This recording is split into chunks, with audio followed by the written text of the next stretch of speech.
Welcome to Perspectives, podcast where we discuss cultural and faith perspectives. I'm your host, Bruce.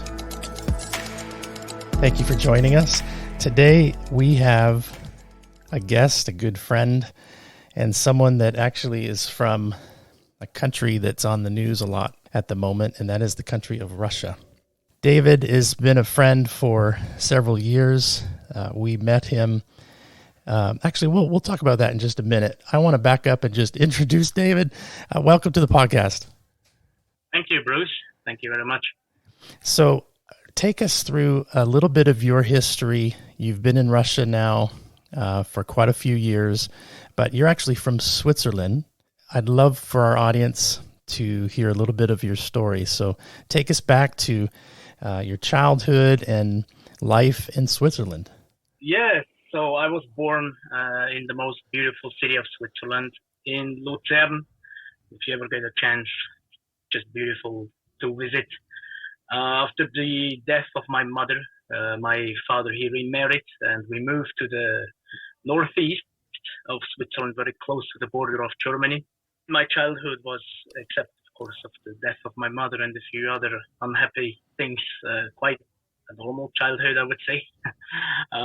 I come from a family of believers, so I have been associated with the church for all of my life. Since in Switzerland you have two governmental churches, the Reformed and the Catholic Church. Back in the days, you just automatically belong to one of them. So this is actually also what brought me then into Russia. I just had always this fascination with everything that was from the former Soviet Union. It started with video games when I always played the Russians, or when I held a presentation in school about the history of Soviet nuclear submarines. It always just fascinated me. Yeah, one day I sensed a call to go to Russia to go study in a Bible school. Back up a little bit. How old are you when you sense God working in your life and calling you to this country? About, let's say, what was it? 20 years. Okay, so you had finished kind of what we would consider high school in the West. Were you also already in college? No, I did an apprenticeship. So I finished my apprenticeship and then I went to the army. I was a sergeant in the infantry. 20-year-old sergeant. Yeah. And is that a requirement in Switzerland to go into service? Basically, you can get out of it quite easily, but I didn't have anything else to do. And I thought, why not earn some easy money? Mm-hmm. I mean, the Swiss army, you know, you're not going to get into some hot spots. That's a good country to serve. Exactly. I was what you call a born-again Christian since I was a child. Yeah, I surrendered my life to God. I remember in a car when I was 7 years old. And so my understanding of who God is, what He has done, was quite thorough, I would say. But of course, during my time in the army, everything started to fade away a bit. So yeah, there was not a lot of church going on. I was moving away from God, living my life a bit. So I took that freedom and I enjoyed it. There was a summer camp that was off the church, and again, I had a lot of money, a lot of free time since I didn't start my new job. It was then in the airport police, and so I went to this church camp. It was in Spain. And there I got reacquainted with God. And of course, then I started to experiment with things like listening to God's voice. How can you hear God's voice? I actually started reading through the Bible as fast as possible, just from cover to cover to get a big picture.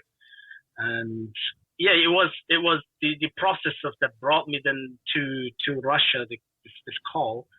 It was not a singular event. It was like a small series of events. So for example, I would, on my way to work into the airport, I would walk into a bookstore and buy a self-learning course German-Russian, one of the with CDs and the books back in the days.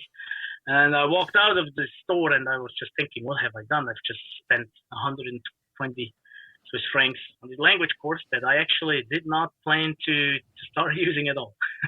Wow. A series of events that made me actually interested. Yeah, I want to go to Russia. I want to see this place. But not just as a tourist. I actually want to do something there. I want to experience the culture, experience the people. And I Googled, then I found a school in the far east of Russia. And I applied, and that's how I ended up in Russia in the year 2010. Okay. For those of you that maybe aren't sure how big Russia is, I was just looking again at a map before we talk with David, and 11 time zones. Yes.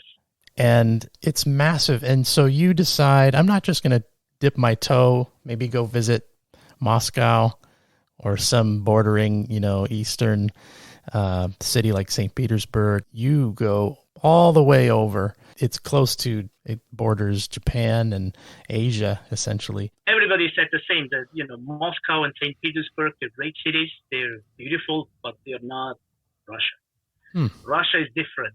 Moscow is not Russia because it has developed into just a metropole. Good public transport, everything's clean, no potholes. But I wanted to experience the real Russia. And I thought, why not go a bit further away? And as a Swiss, I didn't like the idea of Siberia, cold. So I found this place in the south that's far away from Moscow, Russia's far east.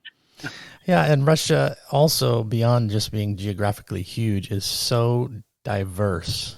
120 ethnic groups and 100 languages.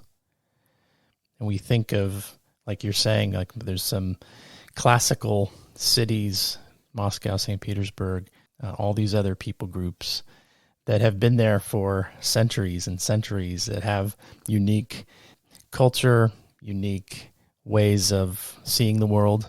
And tell us about the first few years. Was it everything that you were hoping for? Surprise you, frustrate you? What was that like? So the first few years, I did the Bible school, and at first I thought I would not go back to Russia. I liked it. It was very interesting. It was eye-opening. And for me as a Swiss, it was in a way different, but very much interested me.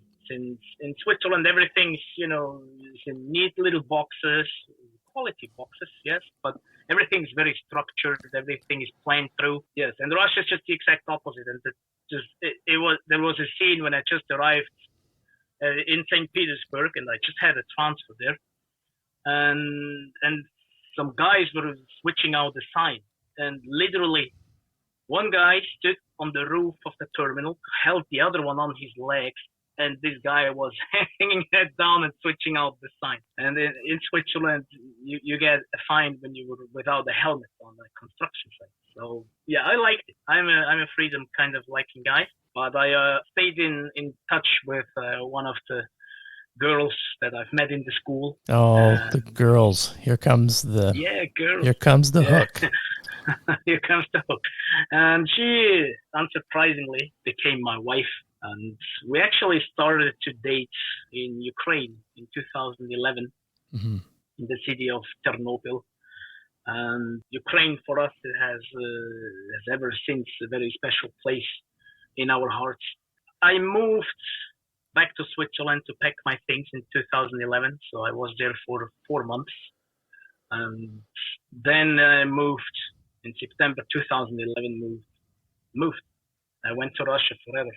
Yeah, it's different from being in a country for a limited amount of time, even if the time span is several months, half a year, than living there, especially because of the immigration services. It's astonishing to me still. Russia is not the place where you would think would have a huge number of immigrants coming to, but they actually do. Central Asians pour in. You have here in Russia's Far East, of course, plenty of Chinese, of Vietnamese, of Koreans, Japanese.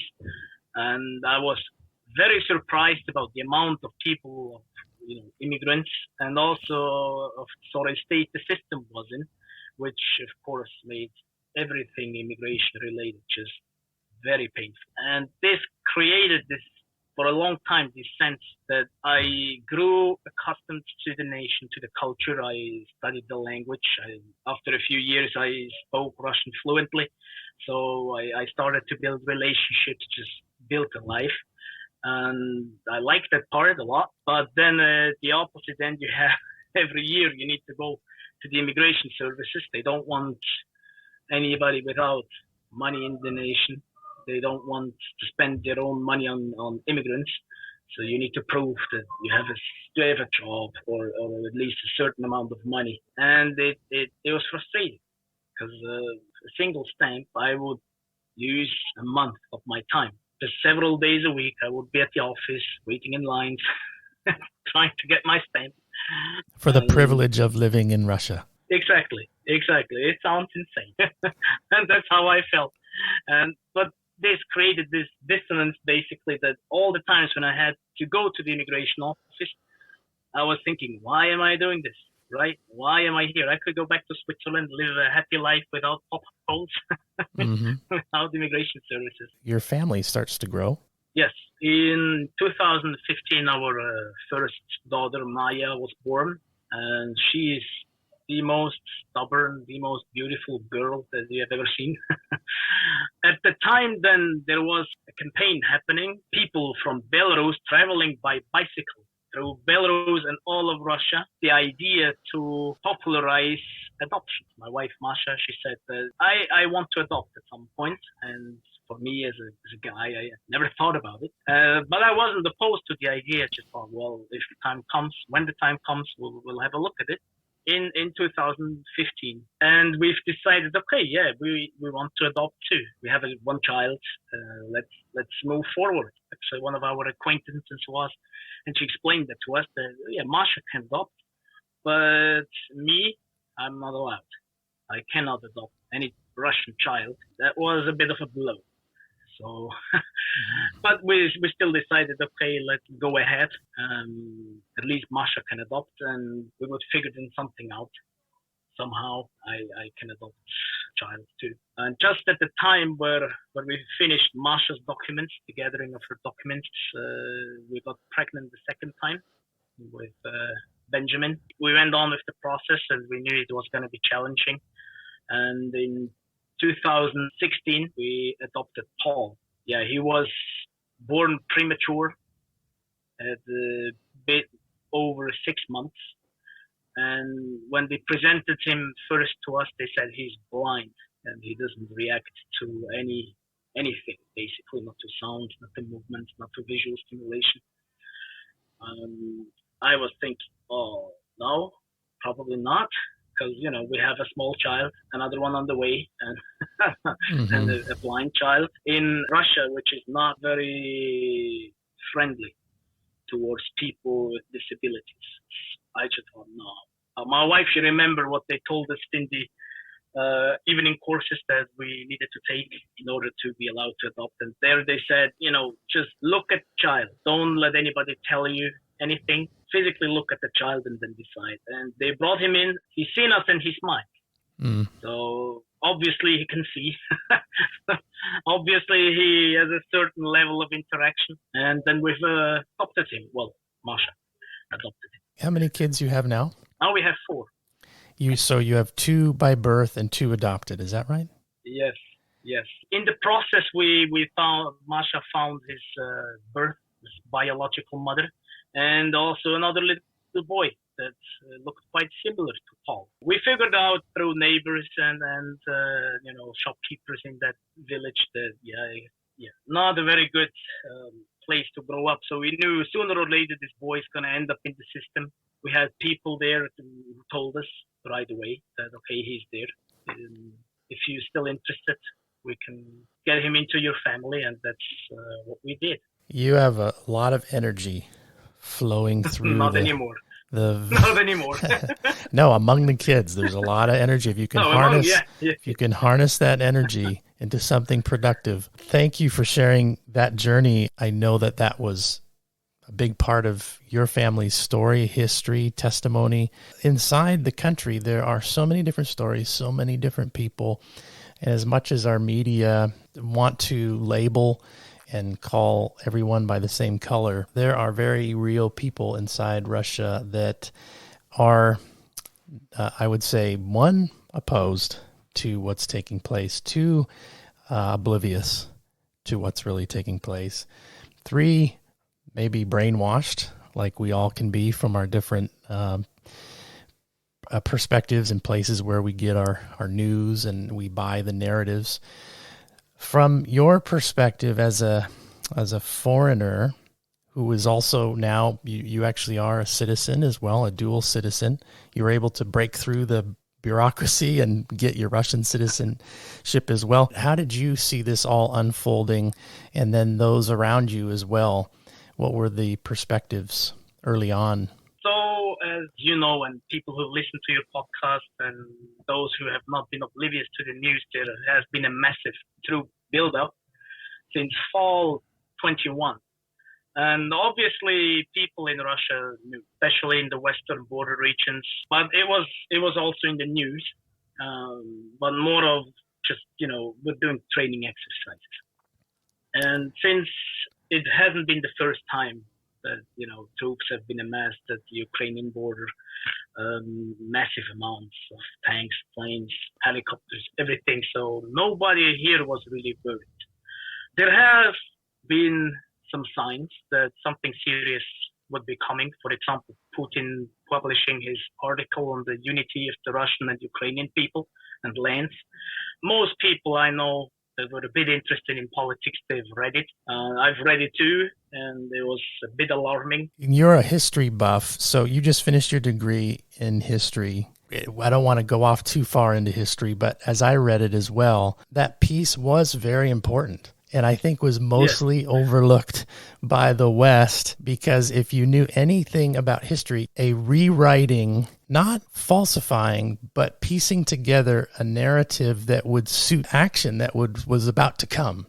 You saw in Ukraine this claiming of the Kievan Rus, the center of the birthplace of, Russia, this history which is 1,000 years old, the origins of the Russian people, which is the Slavic culture. You think of Belarus and Russia and Ukraine, they are all tapping from the same root system with a very different perspective on history and how cultures evolved, and all the way through the Mongolian 200 years of oppression, wars, invasions, through the Romanov period, into Soviet communism to today. There's a piecing together of very fragmented pieces of history.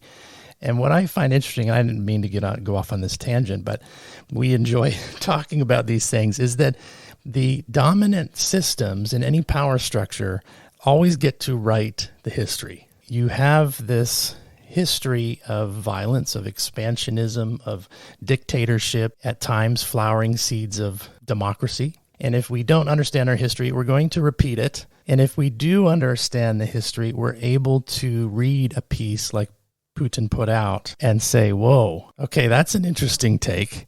Talk to us about, from that point on, you read it, you're a little bit alarmed, and then from there? Well, maybe not just a little bit, because what you need to know is that in Russia, the foundation has, of the narrative of, Ukraine, not just Ukraine, Belarus, north of Kazakhstan, Moldova, Georgia, the Caucasus, these are our lands. The concept has been built not just by Putin, but already through by the Tsars and then in the Soviet Union, of course, of the Russian world. So any kind of place was under influence by the Russian language, orthodoxy, or common heritage, as they say. Common heritage through expansion and domination.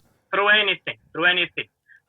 I mean, in the Soviet Union, it was quite popular to replace population. Tatars, the Tatar people from Crimea, they were displaced, Russians. And of course, then at some point you have more Russians in a land that was Tatar throughout all of history. The common heritage means that we have a common history, so to say. There's Russian-speaking people there, but you put them there and to strengthen your power base. So it's such a ridiculous argument. And you never hear the counter. Well, yes, that was a foolish move that you moved in and put your own people in there. And now you're using that as an excuse to justify your occupation or your invasion. Yes. I mean, for an outsider, for a Westerner, a Ukrainian, right, it's foolish, it's even offensive because you understand the common history. Yeah, you have a common history, but you understand it quite differently. You see it very differently from the Russian perspective, but nothing unusual because Russia, the Soviet Union, has been a classical empire. We don't see it necessarily as an empire with colonies because it was just a land empire that was continuous. So not like the British who had their faraway colonies, right? Everybody knows that's an empire, but Russia, the Soviet Union was a classical empire. So after the breakup of this empire, after the fall of the Soviet Union, the people within this empire had very mixed feeling about that breakup, right? While Ukrainians, even Belarusians, Georgians, they were rejoicing at that moment. You found freedom, independence, finally. For the Russians, it was a catastrophe. Question I have for you is, did it ever really become, in any sense, a democracy? Was that just the system lying dormant and waiting for the right moment? That's a good question. In the late 80s, early 90s especially, there was a huge chance, I would say, to become a democracy. But huge mistakes have been made by the people in power, by Western powers, by basically everybody, to push Russia towards this path of true democracy. Because what it developed into in the 90s, it was just an oligarchy, right? And it very much depends how much power you give the parliament, the judges, the president, of how your system will develop. And the president just had way too much power already in the 90s. And of course, the private property was just, basically on a close circle of people that were acquainted with the people in power back then. It was just shared to them, just given away, which had the effect of 1% of the Russian population became insanely rich basically overnight. Mm-hmm. But everybody else became insanely poor. The system began to crumble. So infrastructure, because nobody was taking care of infrastructure. At the same time, the governmental system became only interested in keeping their power. Russia, it just basically skipped the democracy part. Once Putin then comes in, he kind of stabilizes everything, right? This is his powerful narrative. Narrative has a big core of truth. That he stabilized the nation. He brought it out of poverty. So the classical dictator narrative. He took the nation from the ground and made it into a powerful, respected, feared nation state again. That's why most people follow him until now. He can do everything. He could declare that to invade the moon, and people would still be voting for the guy. Mm-hmm. Hofstede is. He just passed away a few years ago, a Dutch social psychologist. And you can go Google Hofstede Insights. And what he does and what his business has done is surveyed the different cultures throughout the world and put them into 6 categories. They're comparative categories. The 6 dimensions, one of them really stands out as power distance, and it's the degree to which the less powerful members of a society accept and expect that power is distributed unequally. And the Slavic culture ranks at the top of this list. And so compared to America, which would be about a 30 on a scale of 0 to 100, the Slavic culture is like a 92. Belarus, Ukraine, and Russia, the people without the positional places in society that don't have positional authority of some kind, they have essentially fully accepted they cannot change the system. and they expect. So there's an anticipation that power will be distributed unequally. You know, we place this value on individual rights, individual freedoms, but that 70-year period of communism really shaped a mental model within the core of the population, and that anticipates and expects, you know what, if I'm not in that inner circle, I cannot change that. It doesn't matter if it's a school or a hospital or the government, any social structure. For example, when you go to get your documents at the immigration office, Russians are saying, hey, sit down and shut up. You're going to be here all day and there's nothing you can do about it. And there's an acceptance of that. But when we Westerners approach those systems, our independent power mental models is like, hey, who's your boss? I need to speak. The system's terrible, needs to be fixed.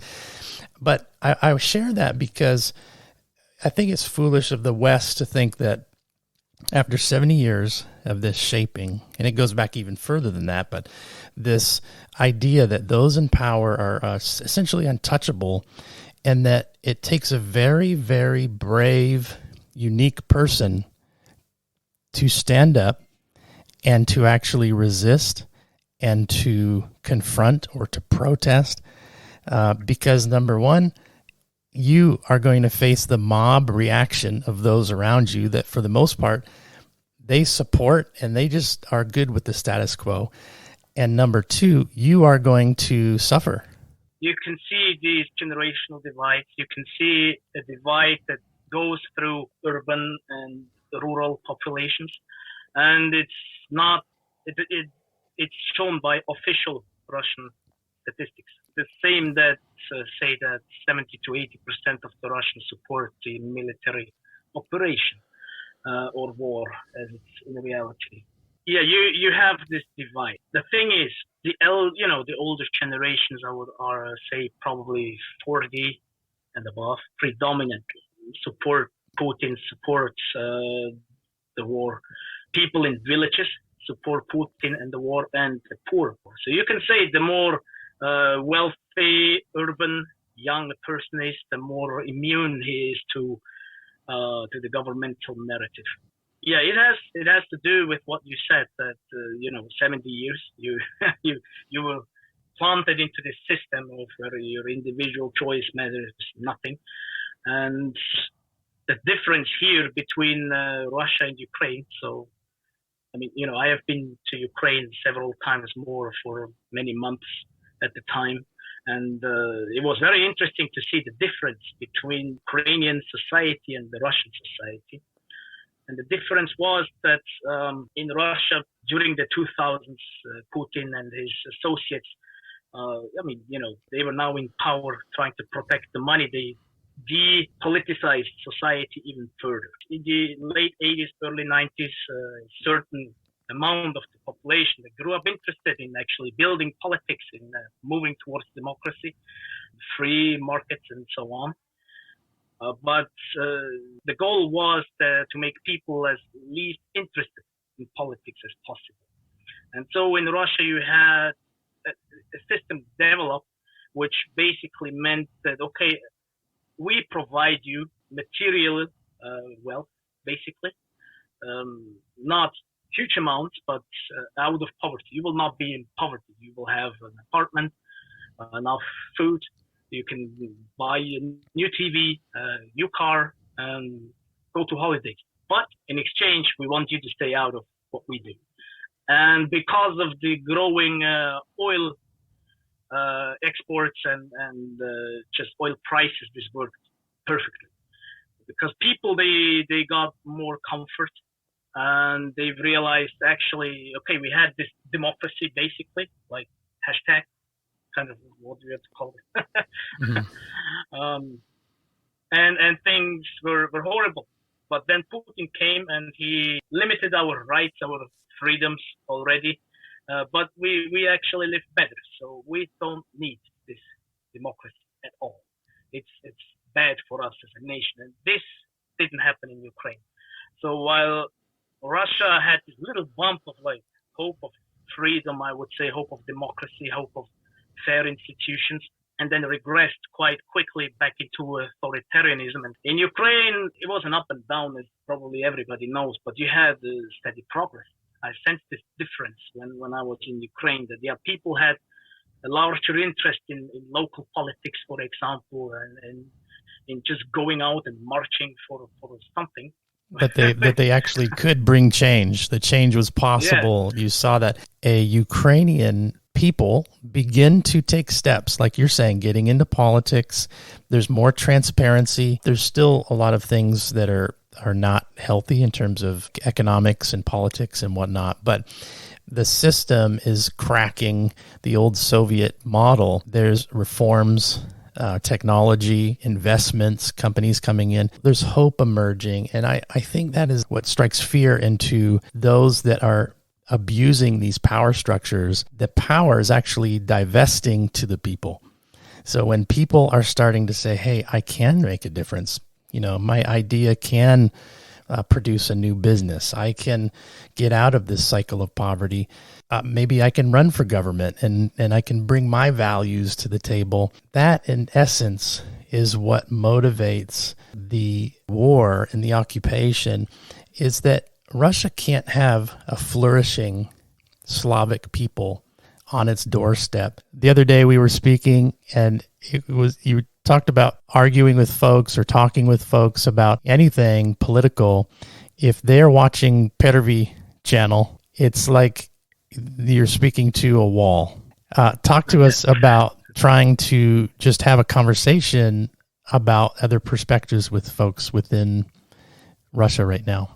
Yeah, propaganda is very powerful here. So I was at work, and I knew in the 24th of February I would go to the immigration office to know if I have been accepted as a Russian citizen or not, if my application will be approved or not.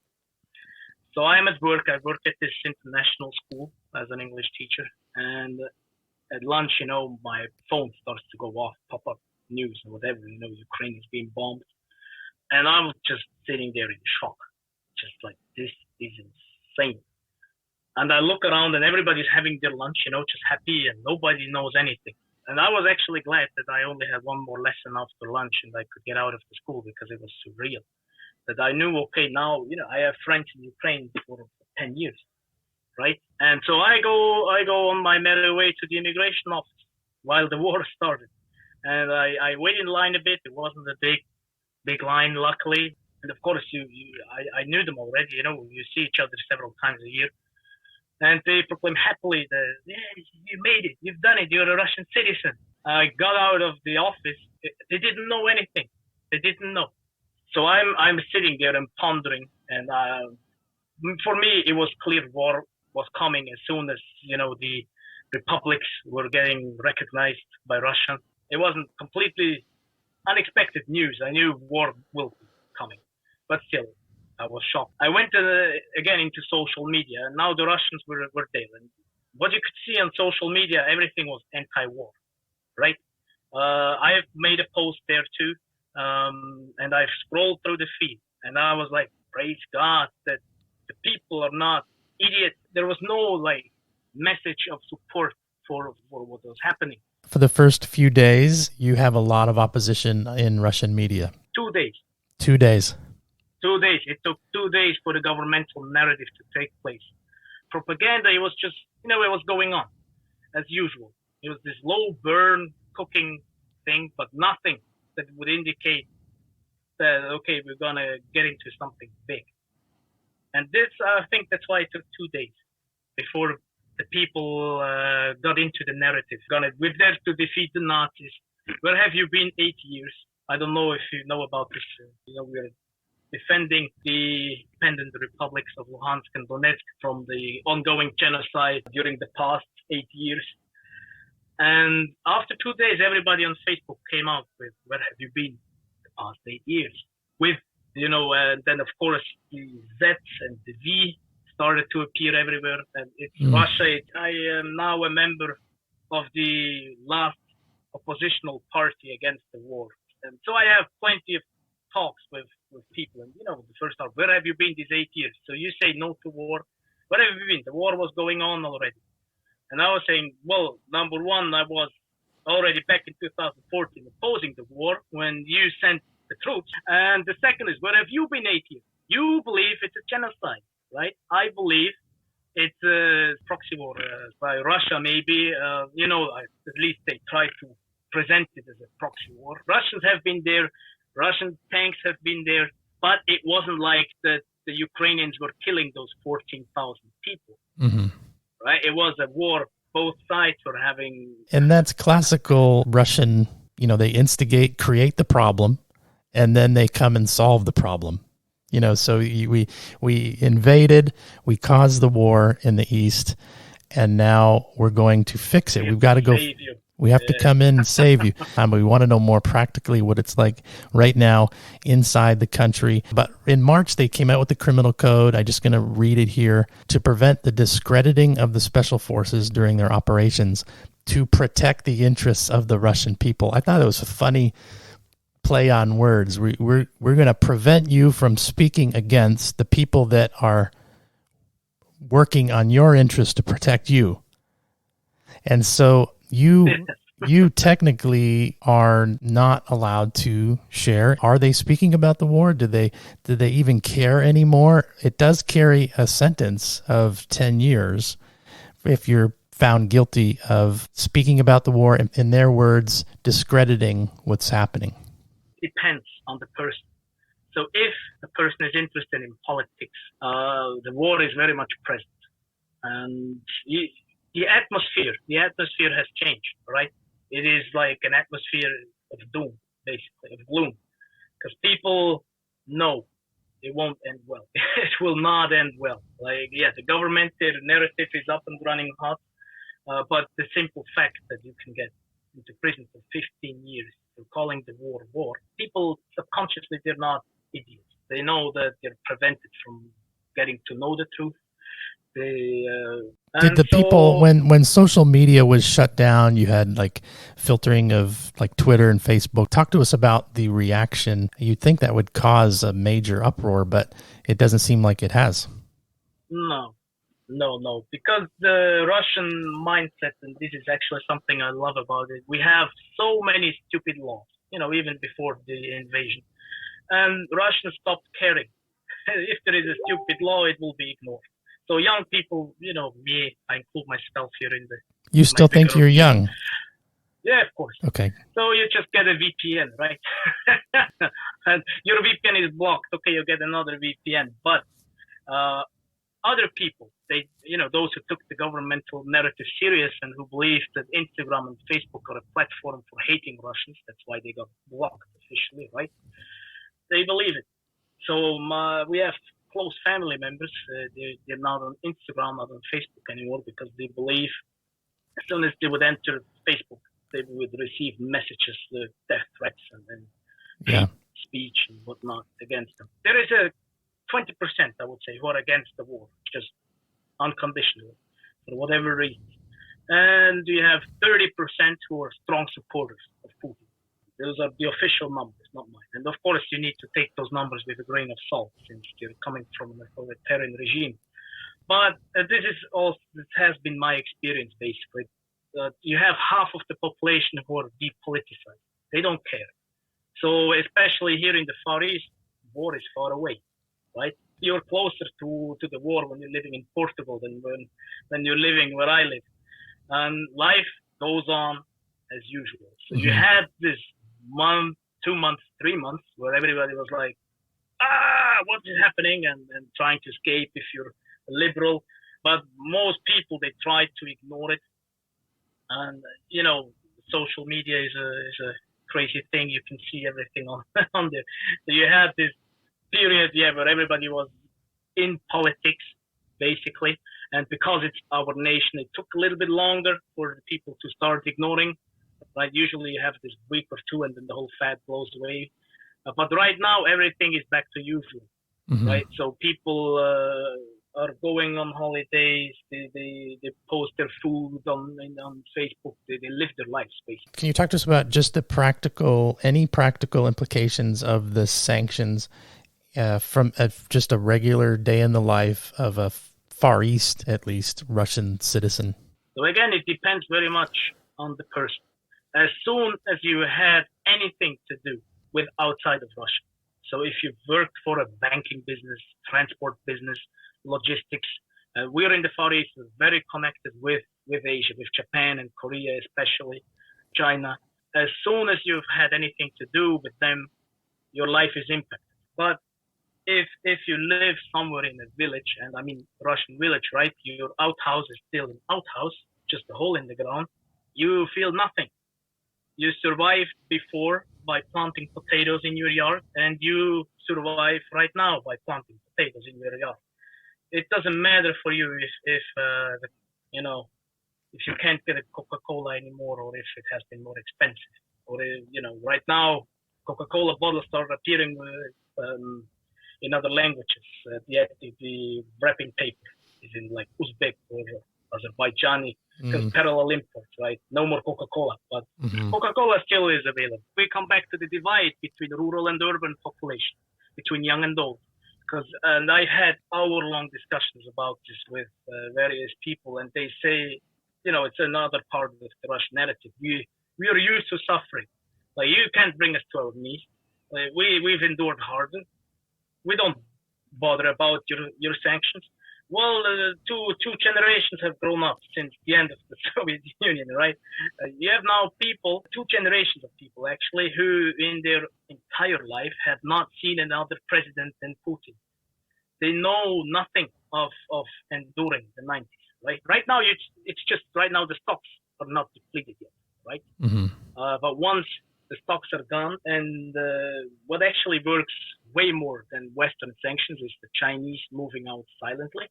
So Huawei is closing down their shops, not announcing it, but it's a Chinese way. They just do it.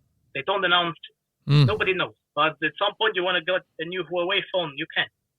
This is more impacting because the Russians, they thought that, well, the Chinese, they're our friends, they will bail us out. Well, doesn't seem like it. And the Western products leaving of them, it will have an effect. The longer the sanctions go on, the longer people will be out of work. And yeah, it's one thing if you can't get a Coca-Cola or if your favorite burger chain is closed now, but it's an entirely other thing once, the 2, 3, or 5 million, however many, will be out of jobs. The sanctions, they will have an impact, but not now. Interesting to see the ruble the first few weeks, 3-4 weeks, it shot up. It like lost half its value, but then immediately stabilized and seems to be fine. I'm not an economist, but something's going on inside your country. I can explain, but it's quite easy. The real value of the ruble is now $1 at 200, 170. The real value is there. The thing is, right now, an artificial deficit of foreign currencies created. There's no more currency basically. People are not, they have been not allowed at all to get access to their US dollars account or euro accounts. And right now, very limited. So you have a limit what people can take out of their own accounts. Yeah. The thing is, the rules allowed only to pay with rubles for gas and oil. It's not created by a free market economy. It's created by governmental. You're talking about the day in the life of a Russian citizen, the difference between rural and city. Sounds like life's normal, not a lot of suffering going on like those in the West had hoped to put pressure on the population. But it does take time because yesterday or day before, an article came out from the Russian Aviation Institution to the airlines to please go easy on the brakes, because we have a limited supply of brakes for the planes. And so they're giving instructions. And I just thought it was interesting, a microcosm in the whole infrastructure of a society. But there are serious supply chain issues.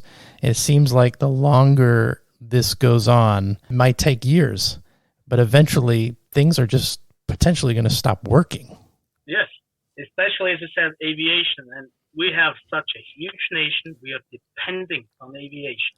And what is happening right now, that of course no Russian airlines are allowed to fly outside of the nation. So all those planes are grounded until you use the spare parts. But at some point you run out of them. And another example is car manufacturing is now 97% less than before the war started. 97%. Of course you can say, well, right now I can buy me some whatever, a Mercedes or whatnot, but they're not producing anymore. Of course, the initial effect is even one of kind of resistance of like, those Western companies, we don't need them anyway, right? We have our own. Everything's going to be our own. This is healthy for the Russian economy. And that gets back to this, this Russia-phobia and how it can consolidate the power base to say, look, the world is against us. Exactly. we need to unite. We can do this. Like in Canada, Trudeau, he's like, we as Canadians, it's always we can get through this. And it's like, who are you talking to? I don't know who you're talking to. It's a manipulative tool, kind of drive home this we together. You lay down your autonomy for the good of the whole, and we'll get through this together. When really all that is securing is the power structure that is not going to change. The good thing in Canada is, Trudeau's going to go away at some point. You have working institutions. Putin will go away when he dies. I don't know. We see the same manipulative tools.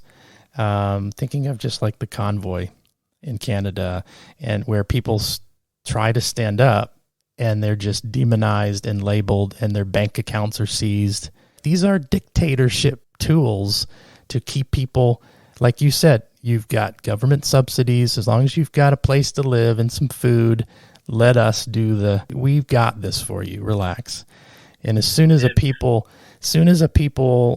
buy that, we have only seen socialism throughout history. And as a historian, it produces systematic suffering. Better to have a king, a few dozen people beheaded unjustly than a whole system, a whole ideology that can systematically wipe out people groups like the kulaks in Russian, Soviet, the peasantry, a whole class of people wiped out that no one ever talks about because we don't know our history. That came about through a slow labeling, dismissing, and the loss slowly of these freedoms. I'm wondering if we can just close, if you have anything to share to Ukrainians. I know that you have a lot of friends as well as Masha, and that this has been so difficult to watch from afar from a Russian perspective. Ooh, I was afraid you're going to ask me that. The nervous laughter, not one of humor. It's very, very, very painful for me to see Ukrainians suffer, thing is, I feel very powerless, right?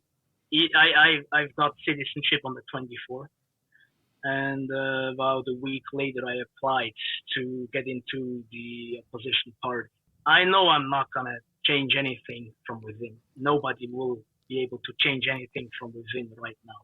So I'm very sorry to disappoint you from our lack, our inability, that we as Russians have allowed the system to develop to kill you. It breaks my heart, but it makes me also insanely angry, to be honest. And I don't want to ask for forgiveness right now. This is not, and if any Russian comes to you and says, as Christians, you should forgive, don't listen to them right now. I want to say that those 20% who are in the opposition to the war, we know, we don't know your pain, but we want to feel with you, and we want to say that we are with you. And again, I don't want to be dramatic or anything, but for this position, you can get 15 years here. I don't know. It's hard to put it in words, but I just want to say that we are with you, and we give our best to support you through various means. I am not at freedom here online to talk about what we are doing practically. Once I will be in Ukraine, we can talk about that, what we're doing practically to support the Ukrainians, the Ukrainian nation, the Ukrainian people. But we are with you, and we stand with you. We pray for you, and Putin will fall. It's a clear thing for us in the opposition that Ukrainians will be victorious. Thank you so much, David. I know I put you on the spot there at the end, but I think it's important for those of our friends and especially the body of Christ in Ukraine. It's very slippery slope to become filled with anger and bitterness and even hatred. And in this time of ongoing war and suffering and instability and so many people struggling right now, to know that there is one thing that unites us all, and that is the evil and the wickedness in the hearts of men to use their power for their own good, not to serve others, but to just benefit themselves, and people altogether suffer. Not too many years ago, even as a foreigner living in Ukraine, the oppression, the suffering, the corruption was very dominant, and the people suffered under different governmental systems. And it's only very, very recent that you have taken up the mantle as a people to resist that. And I would say pray for Russians as well, those inside the country, those in Belarus, our friends that do stand against these tyrants and these ways of being, these ways of operating in the world that are not the way God intended. As they stand, pray that they will have the opportunities and the influence in the right moments with wisdom to see the same kind of freedom emerge. And if this has taught us anything, David, is that there is evil in our world, and we need to be diligent to recognize where the origins of that evil lie. And the greatest evil, I think, is the denial of evil. And so for us to just look at the Putins and the Lukashenkos and the different political figures and see it all as political science, I think is a big error. Solzhenitsyn warned us of that, warned the West, that slippery slope of just believing that there is no greater war behind the physical war that we see right now. That's not to diminish the suffering in the human material things that are taking place right now, but it's to give a perspective that we can all join together and pray and hope and suffer in solidarity together, that this is a terrible war. So thank you so much, David, for joining us on the podcast. Thank you for having me. It's a great idea of the different perspectives of hearing. I listened with great interest to all the people that you've already had and will continue to listen in. So thank you, David, for the interview and discussion. Thank you for your family, beautiful 4 children. This has been the Perspectives Podcast. Thank you for listening.